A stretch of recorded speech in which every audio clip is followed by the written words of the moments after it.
Hello everyone and welcome back to my channel Sip of Life with Kaira Mama। আজকে হচ্ছে দিনটা বৃহস্পতিবার। আজকে ছিল আমার মেয়ের এক্সাম, ঠিকঠাক গেছে, সবকিছু ভালো, শরীর ঠিক আছে এখন বলছি, কিন্তু আজকে শরীরটা খুবই খারাপ হয়েছে। কালকে রাত্রেবেলা এই সময় না, এই নভেম্বর ডিসেম্বরের দিকে বাতাসে এত রকমের ধুলো থাকে না, একটা পোলন অ্যালার্জি হয়। তো আমার মেয়ের তো অ্যালার্জি আছে, তার জন্য কালকে থেকে হচ্ছে পোলন অ্যালার্জি, বিভৎস চোখ টোক সব ফুলে গেছে। এখন তো ঘুমোচ্ছে, রাত্রিবেলা নিয়ে যাবো ডাক্তারের কাছে। তো চলো, আজকাল আমি একটা নতুন সিস্টেম করেছি, আমি সমস্ত রান্নাগুলো রাত্রিবেলা করি। তো এখন যাচ্ছি রান্নাঘরে, বানাবো একটু সুজি, কারণ ইনি বেরোবেন টিউশনে, তার আগে সুজিটা করে দিই। চলো। বুবুলে যখন ছোট ছিল তখন প্রত্যেক দিন সন্ধ্যের সময় ওদেরকে দুধ সুজি খাওয়াতাম। তো আজকে সুজি বানানোর সময় সেই কথাটা আবার মনে পড়ছে। তো এই হচ্ছে কথা। এই দেখো, এই সপ্তাহটা এতটা টালমাটাল চলছে যে ফ্রিজের মধ্যে কত কিছু আছে আমি দেখিয়ে নিই। এখানে অল্প একটু বাঁধাকপি আছে, এটা করতে লাগবে শেষ। তারপরে এখানে আছে হলো গিয়ে মাশরুম, এটাও করতে লাগবে শেষ। আর একটা কিছু ছিল, তারপরে এটার মধ্যে আছে হলো গিয়ে, আমি একদিন রান্না করবো ভেবেছিলাম হলো গিয়ে তোমার শিম বাটা। শিম বাটাটাও এরকম করে রেখে দিয়েছি, শিমটাকেও করতে লাগবে। এখানে মানে সমস্ত পাত্রে কন্টেনারে অল্প অল্প করে আমার জিনিস রাখা আছে। তুমি যদি ওয়ার্কিং হও না, সমস্ত কিছু ম্যানেজ করা অতটাও ইজি লাগে না। এটা এখন মানে অল্প একটুখানি সুজি ছেলেকে দেবো, ছেলে খেয়ে যাবে টিউশনে। অল্প একটুখানি আদা আর রসুন ফোড়ন দিয়েছি। ফোড়ন দেওয়ার পরে এবার আমি বানাবোই। তো আমি এখানে আদা রসুন ফোড়ন দিয়ে দেবো হলো গিয়ে এই শিম বাটাটা। শিমটাকে সিদ্ধ করে বেটে রেখেছিলাম, এবার এর মধ্যে দিয়ে দেবো শিম বাটাটা। একটুখানি লাল লাল হয়ে ভাজা ভাজা হওয়ার জন্য আমি ওয়েট করছি।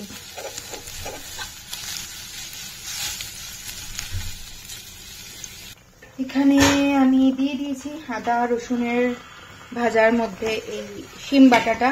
মধ্যে অল্প একটু নুন দিয়েছি, অল্প একটু দিয়েছি হলুদ, দিয়ে অল্প একটুখানি জল দিয়েছি। জল দিয়ে এবার এটাকে আর কিচ্ছু না, ব্যাস এখানেই হয়ে যাবে কাজ শেষ।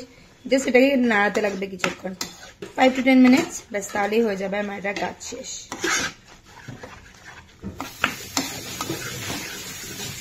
ঘরে না ডাল ছিল, মানে কালকে আমি ডাল বানিয়েছিলাম, একটু বেশি করেই বানিয়েছিলাম। তো সেই ডালটাকে একটুখানি ফোড়ন দিয়ে নিলাম ভালো করে আরেকবার, আর একটু জাল। আর এখানে একটুখানি পেঁয়াজ আদা রসুন সব কিছুকে হালকা করে করছি ভাজা ভাজা, কারণ আমার পরশুদিন না তো দুধ ফেটে গেছিল, মানে পনির টাইপের হয়ে গেছিল দুধটা। সেটা হচ্ছে এটা, এই দুধটাকে পনির এইটার মধ্যে দিয়ে, মানে কাটা দুধ মানে ছানাটাকে এটার মধ্যে দিয়ে করলে না বেশ টেস্টি হয় খেতে। আর এটা আমার বাবাইও আমার পাম্মাও খেতে খুব পছন্দ করে। তো এই হচ্ছে আমার রান্নার গতি।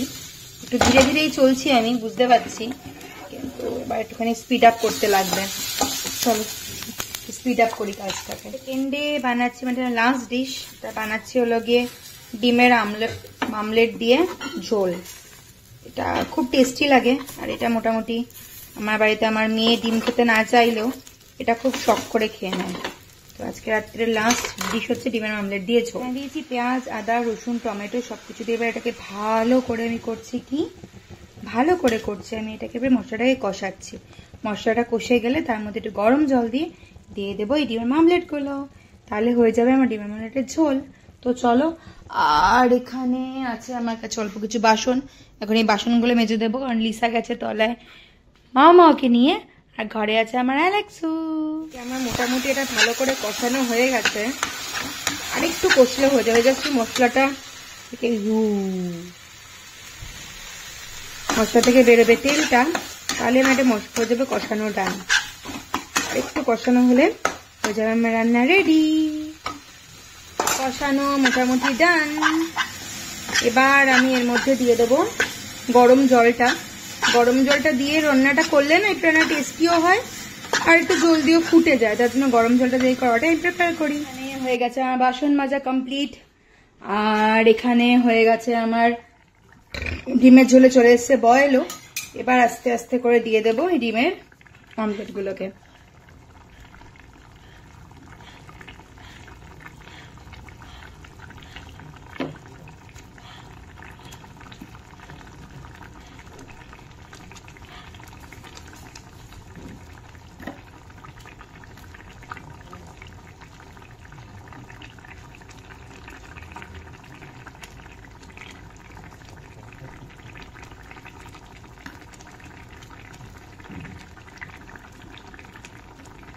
It's ready.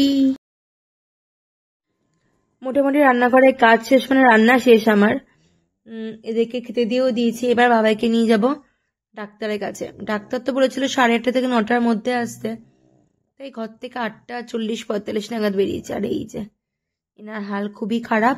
তো চলো, আমরা না এখান থেকে আর গাড়ি নিচ্ছে না, মানে স্কুটিটা যাচ্ছি না, কারণ ওখানে দিদি বকারা আসবেই। টোটো কিংবা অটোতে বেরিয়ে যাব। বাইরে না ঠান্ডা নেই বলে একটা বেশ ভালো ঠান্ডা আছে, হালকা ফুলকা ঠান্ডা আছে। পেয়ে গেছি টোটোটা। এটা যাবে হচ্ছে তিনিয়ালি অব্দি, বেলতলা তিনিয়ালি। তারপর ওখান থেকে টোটো চেঞ্জ করে আমরা যাব।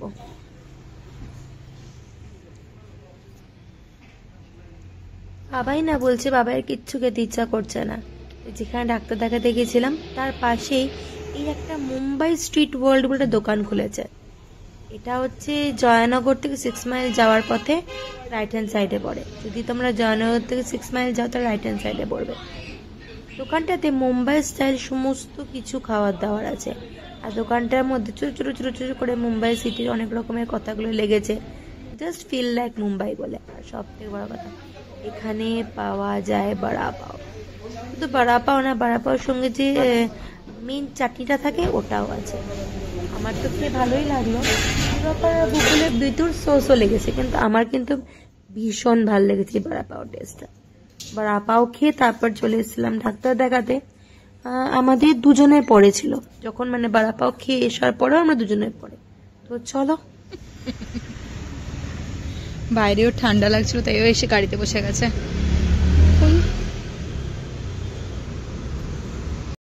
বাবাইকে দেখে আমিও শিখে গেলাম, আমিও বাইরে দাঁড়িয়ে নি, বসে পড়েছি আমিও গাড়ির মধ্যে। ডাক্তার দেখিয়ে ওষুধ নিয়ে এবার বাড়ি ফেরার উদ্দেশ্যে। তো চলো, বাড়িতে গিয়ে দেখা হচ্ছে। চলে এসেছি ঘরে। আর আমরা আজকে দেখবো কবি খুশি কবি গম, দেন সরি কুছ কুছ হতা হ্যায়, মাথা গেছে আমার, কুছ কুছ হতা হ্যায়। আর এখন দেবো আমি এখানে খেতে সবাইকে ভাত। এটা আছে হলো গিয়ে বাঁধাকপি, মাশরুম, অনেক অনেক অনেক কিছু। ওই টম বসেছে, দেখা টমের মুখটা কি কিউট লাগছে। তামি কুতু বেবি। তাছাড়া আমার সাথে একমত যে অনেক সময় না, মানে দেখো এই সময় তো পোলান অ্যালার্জি হয়, এটা তো একদম ন্যাচারাল একটা জিনিস। কিন্তু ডাক্তারও বলছে, যেহেতু ডাক্তারেরও ছেলে এবার পরীক্ষা দিচ্ছে, যে তার সাথে না এই সমস্ত রকমের সাইকোলজিক্যাল ব্যাপারগুলো সবকিছু ট্রিগার করা যায়। ডাক্তার বললো বেশি কিছু না, আমার মনে হয় অল্প একটু ওষুধ দিলে ভালো হয়ে যাবে। তবে হ্যাঁ, ভালো করেছেন, কোনো রিস্ক নেননি। এই পরীক্ষার সময় তো বাবা কোনো রকমের রিস্ক নিতে আমি রাজি নই, তাই একদম সিধা ডাক্তার দেখাতে নিয়ে চলে গেছি। ওষুধও দিয়ে দিয়েছে, খাবে এখন ওষুধগুলো, খাওয়া দাওয়ার পরে তারপর দেখা যাবে। এই হচ্ছে কথা। তো চলো, আজকে ভিডিওটা এখানেই শেষ করছি। সন্ধ্যের পর থেকে যে আমার কি পরিমাণ হেডটেক যায় সেই রুটিনটা আজকে পুরো দামে তোমাদের সাথে শেয়ার করার চেষ্টা করলাম। যদি কিছু ভালো লাগে থাকে প্লিজ চ্যানেলটাকে ছেড়ে যাওয়ার আগে লাইক, শেয়ার এন্ড সাবস্ক্রাইব করতে ভুলো না। দেখা হচ্ছে খুব জলদি ঝকঝকে তকতকে নতুন ভিডিওর সাথে। বাই, গুড নাইট, সব বাখার, ভালো থেকো, সুস্থ থেকো আর সাবধানে থেকো, যেটা ভীষণ জরুরি। Bye bye.